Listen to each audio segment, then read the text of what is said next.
নমস্কাৰ বন্ধুসকল, নতুন এটা ভিডিঅ'লৈ আপোনালোকক স্বাগতম জনাইছোঁ। আজি আমি ওলাইছোঁ সোণাৰীলৈ এটা সুন্দৰ অনুষ্ঠানলৈ। মোৰ লগত এয়া আছে মিতালী শৰ্মা বাইদেউ। প্ৰায় আমি অনুষ্ঠানবিলাকলৈ একেলগে যাওঁ। বাইদেউগৰাকী ব্যংগ কবি, আচলতে সকলোৱে চিনি পায়, চিনি নোপোৱাসকলকো দেখুৱাইছোঁ। এয়া মিতালী শৰ্মা বাইদেউ আৰু মই একেলগে সোণাৰীলৈ গৈছোঁ। সোণাৰীৰ আচলতে অৱসৰপ্ৰাপ্ত যি খণ্ড উন্নয়ন বিষয়া ৰঞ্জিত বুঢ়াগোহাঁই ছাৰৰ বাসগৃহৰ চোতাল নামৰ এটা অনুষ্ঠান আয়োজন কৰিছে চৰাইদেউ জিলা কবি সন্মিলনৰ সৌজন্যত। আৰু সেই অনুষ্ঠানটিলৈ বাইদেউ মই ওলাইছোঁ। কবিতা পাঠ কৰিম আৰু অন্য কবিসকলৰ আমি কবিতা শুনিম। এটা সুন্দৰ অনুষ্ঠান উপভোগ কৰিবলৈ গৈ আছোঁ আৰু এই অনুষ্ঠানৰ ক্ৰিয়তাংশ আপোনালোককো দেখুৱাবলৈ চেষ্টা কৰিম। নিশ্চয় আপোনালোকে ভাল পাব চাই, আৰু চাই থাকিব মোৰ এই ভিডিঅ'। সোণাৰী টাউন পাবলৈ অলপ দূৰ বাকী আছে। আহি পাইছোঁহি আমি অনুষ্ঠান। এতিয়া বিচাৰিব লাগিব ছাৰৰ ঘৰ। চিনি নাপাওঁ, বাইদেউ চিনি নাপায়, ময়ো চিনি নাপাওঁ। বিচাৰি হ'লেও ওলাবগৈ লাগিব, যিহেতু এটা সুন্দৰ অনুষ্ঠানলৈ আহি আছোঁ। হেঁপাহৰ অনুষ্ঠান চোতাল, আৰু সেই চোতাল অনুষ্ঠানটিলৈ ৰঞ্জিত বুঢ়াগোহাঁই ছাৰৰ ঘৰৰ চোতাললৈ আহি আছোঁ।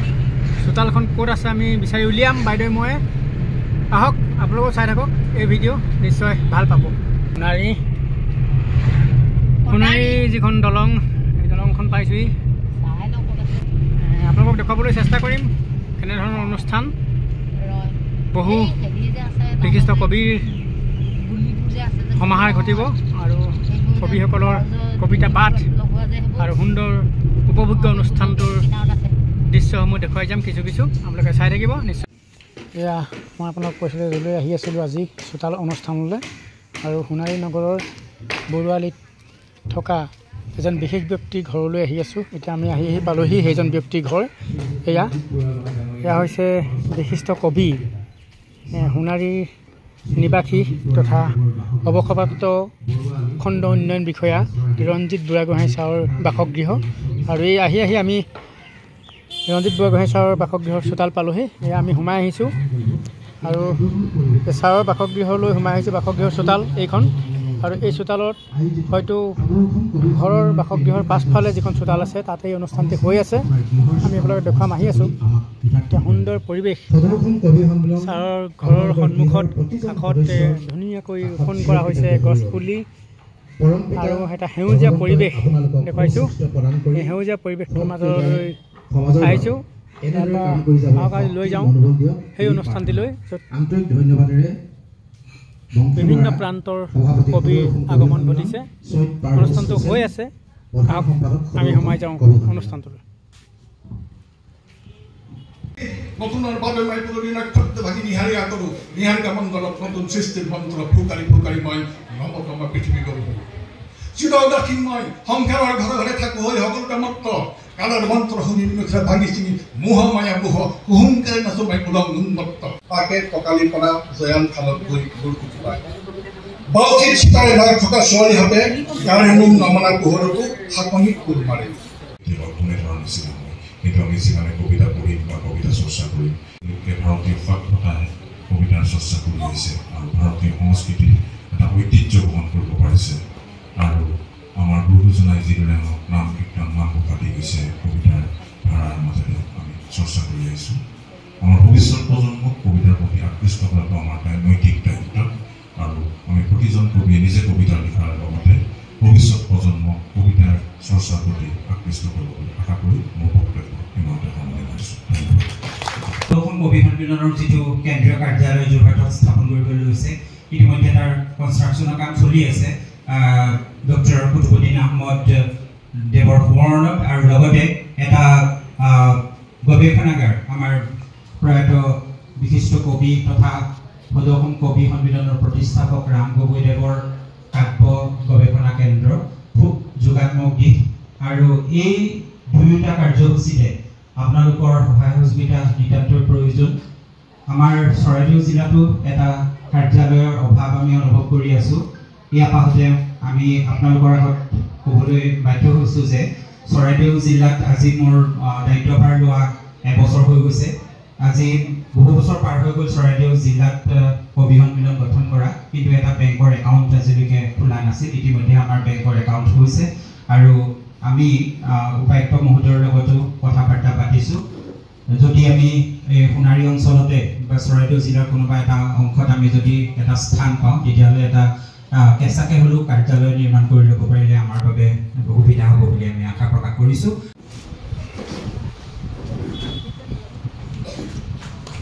আপোনালোকে দেখা পাইছে খুব সুন্দৰকৈ এটা পেণ্ডেল নিৰ্মাণ কৰিছে, আমাৰ আসনৰ ব্যৱস্থা কৰিছে আৰু খুব সুন্দৰকৈ সজাই তুলিছে।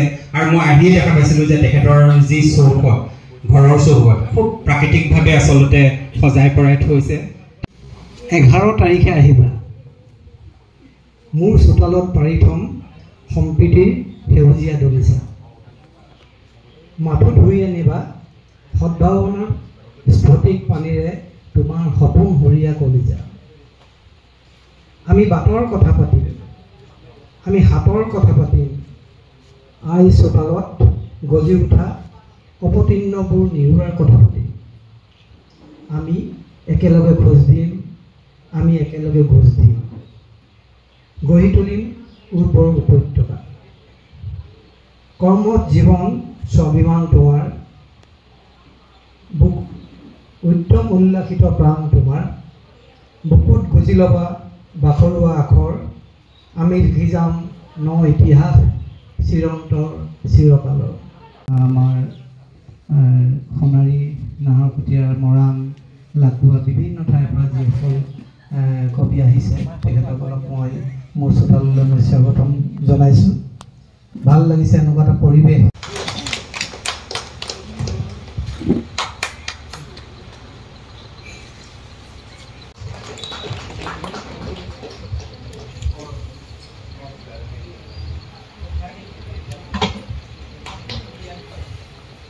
বৰ্তমানৰ হাতোৰাত হ'ব নেকি বন্দী মোৰ এই ভুল কোমল পৃথিৱী।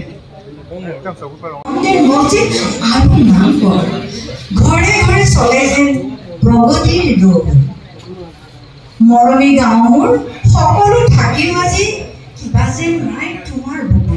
সকলোৰে লুবিয়া হয় নদীৰ পানী, তথাপি নৈ পৰিয়াৰ বাবে আপোন নদীখন। নদীয়েতো নাজানে বাৰিষাৰ অহংকাৰ ইমান খন্তেকীয়া। ৰ'দৰ গান ইমানৰ পাছতো মই যি থাকোঁ, এবাৰো মৃত্যুৰ কথা নাভাবোঁ। প্ৰতিবেশীৰ তিতা খহটা মাতবোৰ আখৈ ফুটা দি ফুটি উঠে। চোতাল, সেই চোতালখনত হেঁপাহৰ চোতাল অনুষ্ঠানত মেলি দিছোঁ অনুভৱৰ দলিচা, আৰু দলিচাখনৰ নাম সপোন। অপ্ৰাপ্তিৰ পৰা ব্যাপ্তিলৈ সময়বোৰ পাৰ হৈ গৈ থাকে, কেতিয়াবা প্ৰাপ্তিৰ আনন্দই ভৰাই তোলে সুখৰ জুলুঙা, কেতিয়াবা অপ্ৰাপ্তিৰ বেজাৰে আশাহত কৰে জীৱনৰ পিছ। শাওনৰ ক্লেদাক্ত শ্যামলী পথাৰ, কজলা মেঘৰ মেঘালী খোপাৰে আকাশ কুন্দলাই অনা, ডাৱৰৰ কণিকাৰ অঞ্জনাই চিপ চিপ বৰষুণে ধুৱাই তোলা শাওনৰ ক্লেদাক্ত শ্যামলী পথাৰ।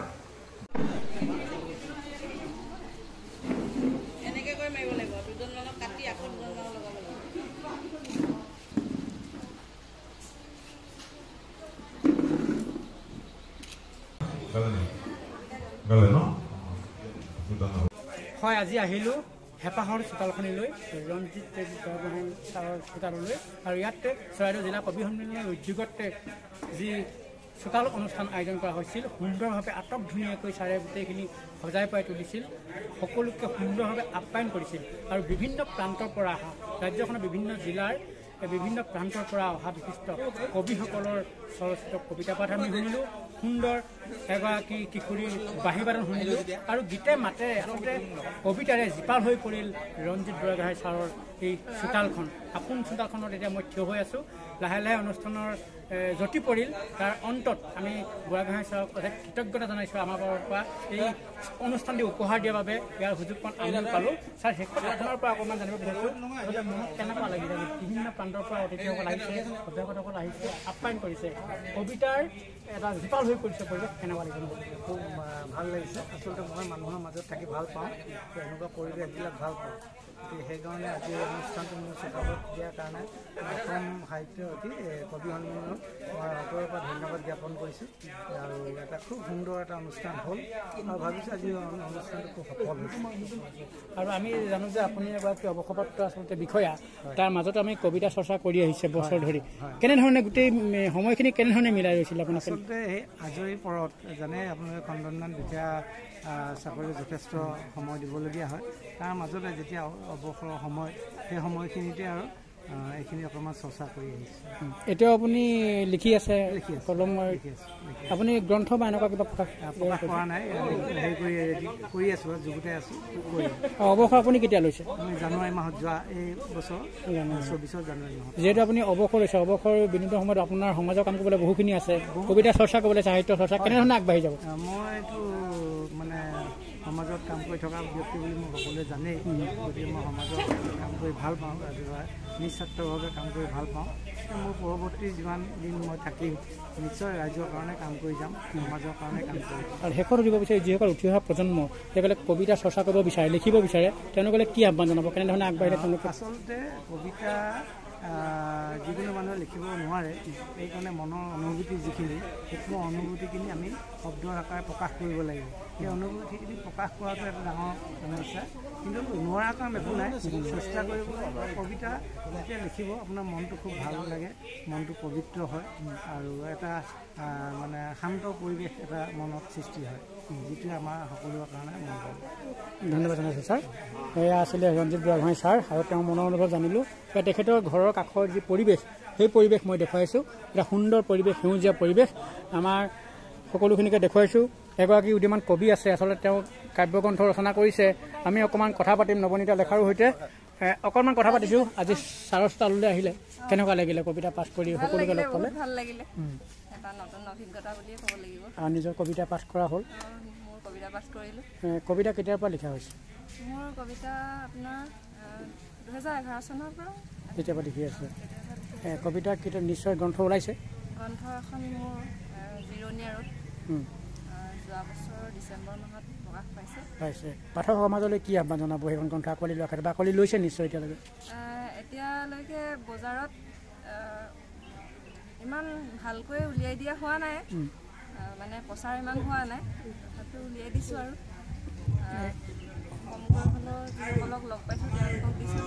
কবিতাৰ চৰ্চা ভৱিষ্যতলৈ কলম চলি থাকিব জিলা আয়ুক্ত তেখেতে ধন্যবাদ জনাইছোঁ আৰু বাইদেউ কেনেকুৱা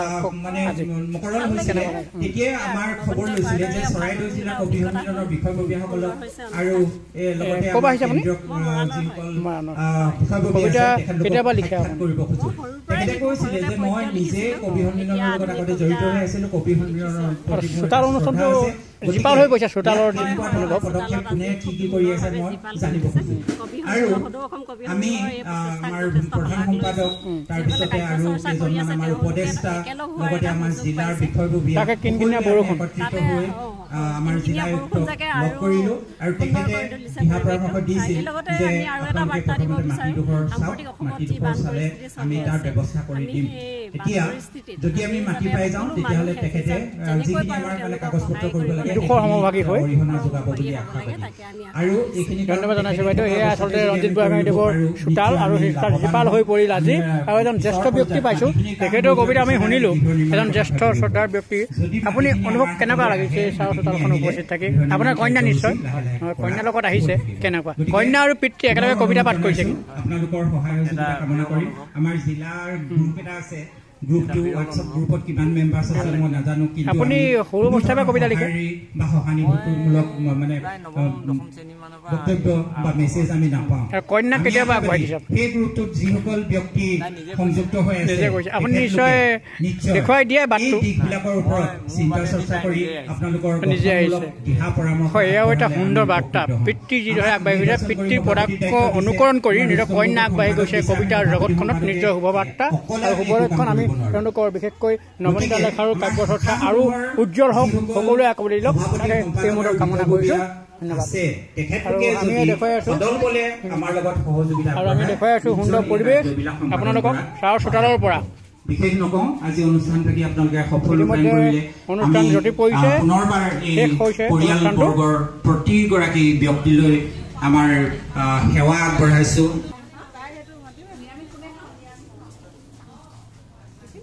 বাইদেউ যায়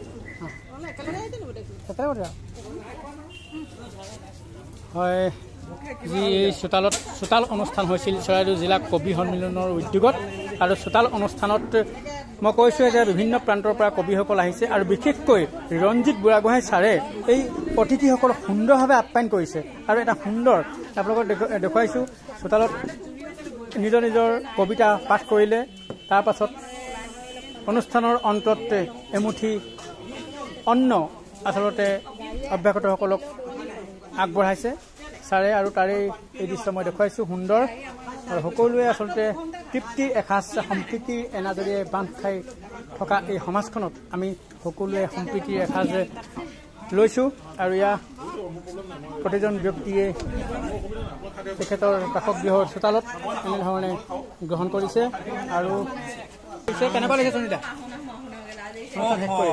মানে বৰ্ণনা কৰিব নোৱাৰি মানে আজি আমাৰ শ্ৰদ্ধাৰ ৰঞ্জিত বুঢ়াগোহাঁই ডাঙৰীয়াৰ বাসগৃহত চোতাল অনুষ্ঠানত যিটো আপ্যায়ন এই আপ্যায়নত আপোনাৰ চাব পাৰে আচলতে কিমান মানে আইটেমছ খুব সুন্দৰ আপ্যায়ন তাৰমানে মাতেৰে কথাৰে খাদ্যৰে তৃপ্তিৰে এসাঁজ বুলি কয় যে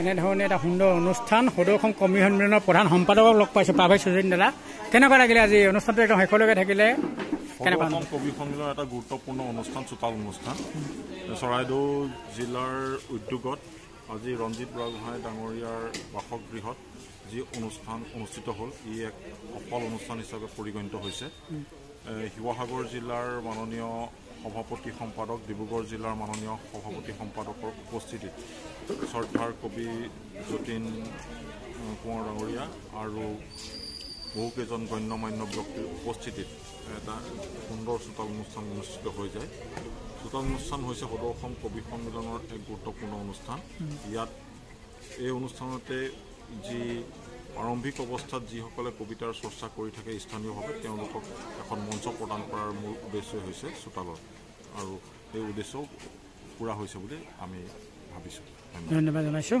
আৰু এনেধৰণে বিভিন্ন প্ৰান্তৰ পৰা ৰাজ্যৰ বিভিন্ন জিলাৰ পৰা আচলতে প্ৰতিনিধিসকল আহিছে কবিসকল আহিছে আৰু তেওঁলোকৰ কবিতাৰে জীপাল কৰি তুলিলে ৰঞ্জিত বুঢ়াগোহাঁইদেৱৰ এই চোতাল এয়া মানসী বাইদেউ আছে কবিতা অনুষ্ঠানত তেওঁ অংশগ্ৰহণ কৰিলে তেখেতে আৰু ছাৰৰ যি চোতাল এই চোতাল কবিতাৰ চোতাল পৰিণত হোৱা ছাৰৰ কবিতা পাঠ কৰি কেনেকুৱা লাগিলে ছাৰৰ চোতালত আপোনাৰ চোতাল অনুষ্ঠানটি সঁচাকৈ মনোগ্ৰাহী হৈছিল এই অনুষ্ঠানত ভাগ ল'বলৈ পাই ভাল লাগিল আৰু তেওঁ আমাৰ কবি সাহিত্য চক্ৰৰ উপদেষ্টা গতিকে সন্মানীয়জনৰ চোতালত এনেদৰে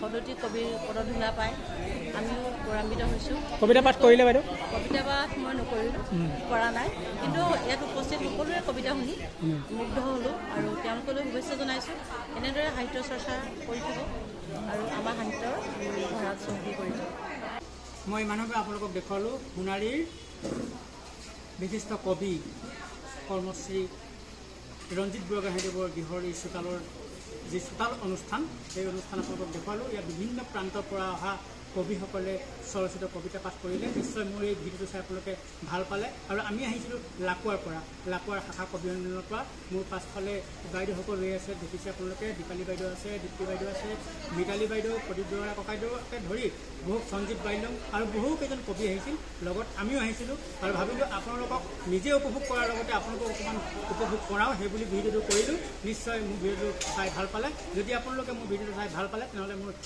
পেজটো আপোনালোকে ছাবস্ক্ৰাইব কৰিব লাইক কৰিব আৰু সঁচাই যদি আপোনালোকৰ মনোগ্ৰাহী হয় তেন্তে কমেণ্ট কৰিবলৈ নাপাহৰিব আকৌ পুনৰ এটা ভিডিঅ'ত লগ পাম ধন্যবাদ